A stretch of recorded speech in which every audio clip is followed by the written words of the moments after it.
Witanki усім, szanowne spadarstwa. Muy buenas a todas y todos. Tal vez ya habéis visto mi taller de danza étnica bielorrusa que organicé el año pasado.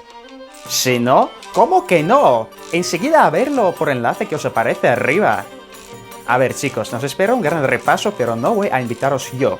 Lo harán los participantes del taller anterior. Y ya veréis lo intercultural que fue. Bueno, el taller de las clases de baile con Sergio, lo cierto es que me encantó, ¿vale? Porque lo que más me gustó fue que no me esperaba, ¿vale? Es algo que nunca había hecho, es algo que no sabía muy bien por dónde iba a salir, y me gustó esa idea de ver un poco también cómo son los bailes culturales, los bailes tradicionales en otros sitios, porque lógicamente yo ya conozco un poco pues todos los que tenemos por aquí en España, pero estuvo muy bien. Y también porque el hecho de que la gente que estaba allí como que se lo tomó con mucha ilusión, con muchas ganas, y eso, quieras que no, pues siempre contribuye. Мені сподобалася ця подія.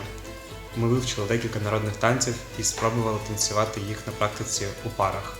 Особливо мені сподобалось вивчати культурну і історичну особливості цих танців. Дуже раджу вам відвідати майстер-класи Сержука.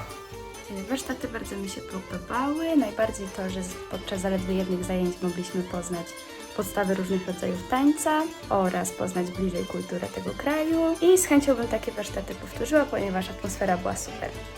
Хочу подякувати за такий чудовий та запальний майстер-клас, де буде не тільки 1, 2, 3, 4, а й можливість чудово провести час, поспілкуватися з людьми і розімнути свої м'язи, особливо з таким чудовим хореографом. A ver, señoras y señores, recordad la fecha, la hora y el lugar. 17 de febrero a las 12 en el Centro Cívico Esgueva. Os espero ver a todas y todos.